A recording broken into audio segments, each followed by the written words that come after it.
الله ورسولي تلسا كيسا نتي إيروميتي ما توكن كون نغا نغودة درا والله ما تانكن كون نغا تودرا نما نكا أولي بي من كيست ربيتن ما تانكو سنسجوا جرا نوما كهادا من كيست أولي بي لالو يون رغد ما تانكون نغا تا لبوس كو سباسو فانتين غولين جرون جدي حدر ربي في رسولي جدي ما لك أبوكون لالنيتي namni siifan jiraa jette kun isaan kottuun dubbadhuuti sheer godhaadhaa viidiyoo kana rabbiif rasuulii jedhaati nafuusisaa adara obboleeyyan kiyya abbaanaa taate haadhanaa taate obboleettinaa taate adara rabbiif rasuulii jedhaati obboleettinaa ta'a obboleessanaa ta'a abbaanaa ta'ati nafuusisaa adara rabbii jedhaati adara hadaraa mataa illee naa ta'ii abballee naa ta'ii obboleettillee obboleessallee naa ta'ii yeroo tokko shamarran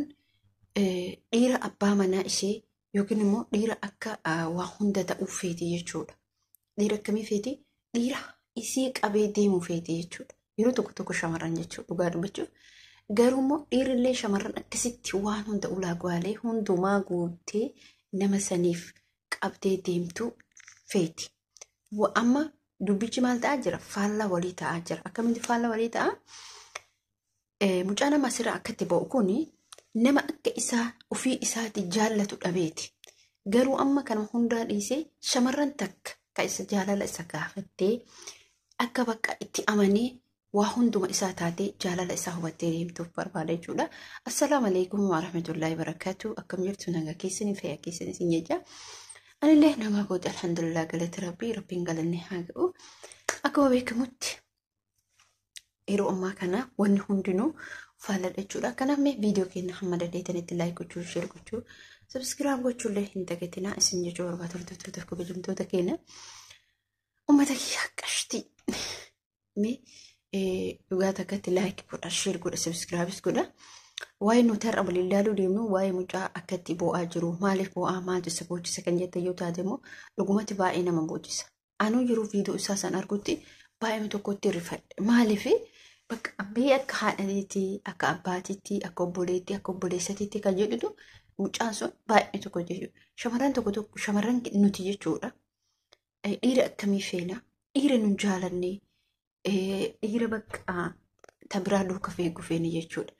Kun maaliif ta'ee, kun maaliif akkana ta'u kan jettan taa'ee mootuyyuu nuti shamarranii dhiira nu jaallatu odoon taane dhiirri nu jaallatu fakkeenyaaf dhiira nu jaallatu dhiifne isa nu jaalanne duuka deemne isa dantaa kee hin qabne isa yeroo sii hin qabne isa bakka sii hin qabne isa kabaja sii hin qabne isa maatii keetiilleef kabaja hin qabne duuka fiida. Amma mucaan kun maaltu sarraa hafe? Maaltu itti hir'ate? Viidiyoo isaa kana yoo dhaggeeffatanitti dhiira bara waan jabaattee boojisa. Amma isheen gadda akkasitti bo'an suni dhugumatti waan jabaatte isaan boojisa. Waan xiqqoon isaan hin boojjiftu. Wanni jabaatte isaan boojjifti. Wanni jabaatte isaan boojjisuun jaalala. Dhiirri yoo nama jaalatte gowwaa akira. Si jaalatti si duuti. Dhugaa jedhani bara sheekotiin hundi dhugaa nama kana arganii jiran jechuudha. Mucaan kun akkuma sheeticha gaddaa sanitti hattaa nas beekuu fi kiyyallee baasoo ka'eetiin garuu mootuyyuu hin diddee.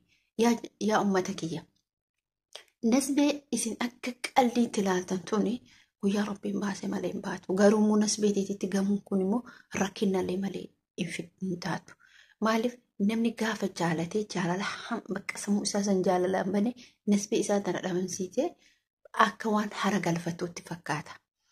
Abadan hara galfattu hattaa yeroo duutellee rabbiin sidisu ga'a ruuhii ofii keetii baafte jechuudha. Maaliif ofii keetii ruuhii kee baafte waan ta'eef jechuudha. Guyyaa malee hin baatu.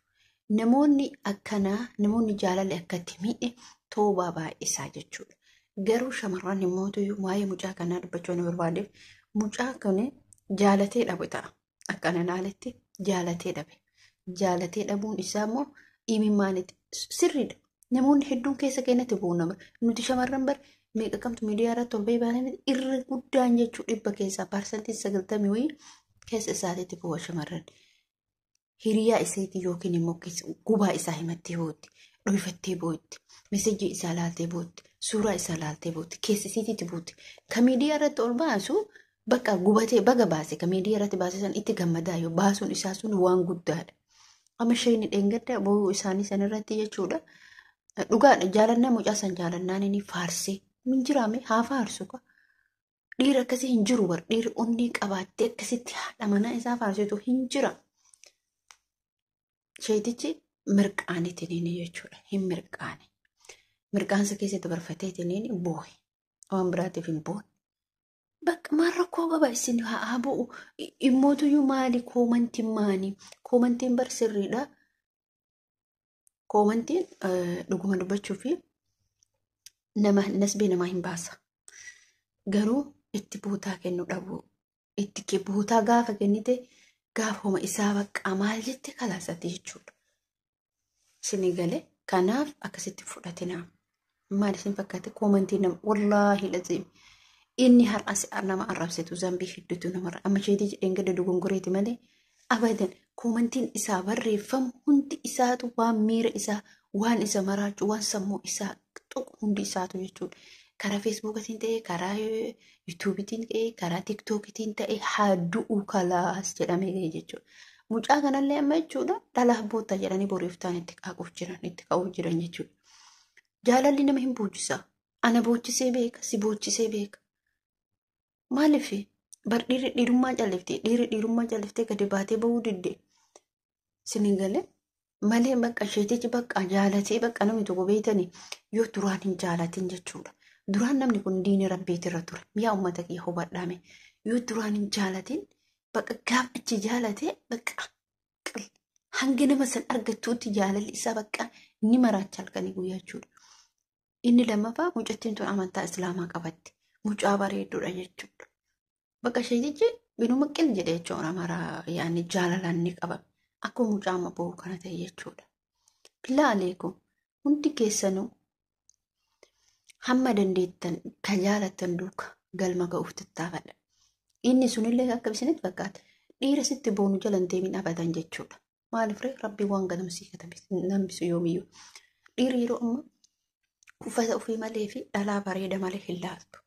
Dhalaa qeensa ofii qortu. Dhalaa hin jirte miti. Dhalaan takka tama asirratti wannaa maxxanfattee deemtu. Qeensa maxxanfattee akkas bakka harakaata akkas gootu takka. Dhiirri yeroo ammaa shamarran akkasii feeti.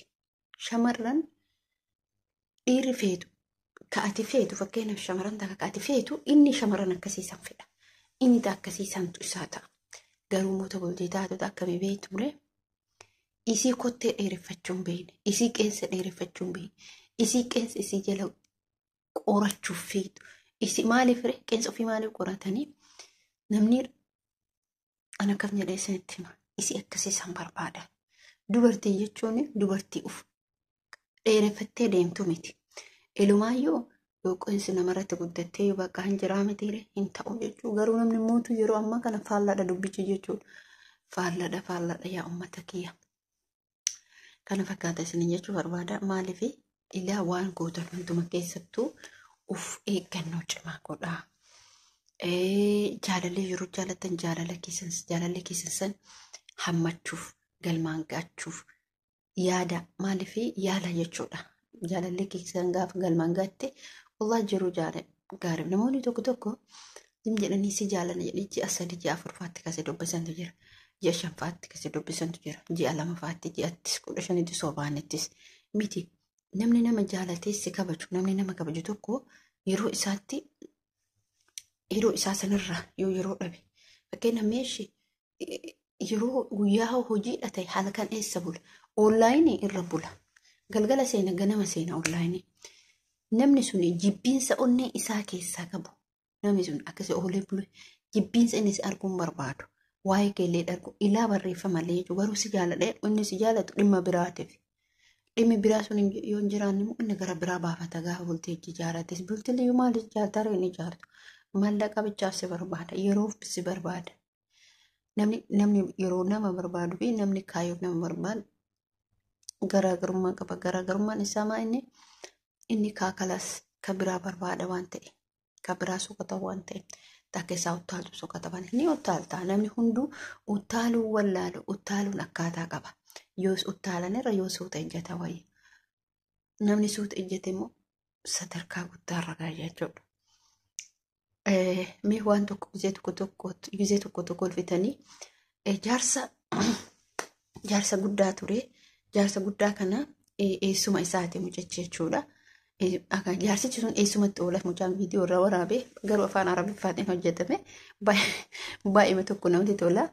Eessumoo jedheen eessumoo mee bishaan kana burcuqqootti kaa bishaan kun burcuqqoon kun mootu maajikii qabaa jedheeniitini bishaan burcuqqoo guutee yeroo ani gaafii gaafadhu quba kee akkatti sochoostaa jedheen jechuudha. Yeroo gaafii takka takkaan gaafadhu. Sochoosee gaafata. Inni adadni gaafii gaafatuun jaarsichi quba isaa sanatti keessa sochoosa. Adaduma gaafatu dhumarratti immoo maal ta'ee umrii isaa gaafate. Umriin isaa waggaa 86. Achirratti maal jedheen ani waggaa meeqa jeessamoo waggaa meeqa jennaan gaafii sanarratti waggaa 86. Achumaani waggaa 86 maarree ati daa'ima waggaa 86 akka bishaan akkatti taphattuufi jedhe. Baay'ee tokko bakka yaani warri jarri suni baay'ee tokko namatti tolanii nama bobboharsu. Achi keessatti illee saraata nyaata akka hindiidha. Jarri jireenyi isaanii Kuweet keessa na fakkaata. Heddumatti akkatti namatti tola jechuudha. Bakka asii boharsa. Saraatanyatti suniif jaarsichi sun sirriitti xamadanii wal qaban.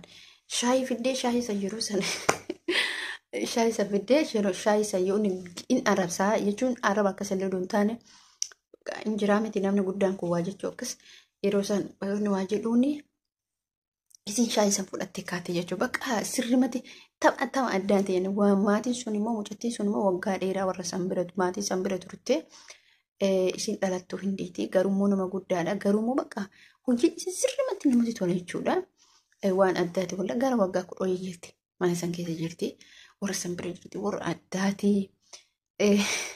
YouTube irratti illee dalaganii TikTok irratti illee dalagan jechuudha. Bakka mucaa jabdu isin sun hedduu takka jabduudha. Bakka maaliif injiraa miti namoota akkanaa jechuun namoonni nama ofitti hammatanii qaban hedduutu jira.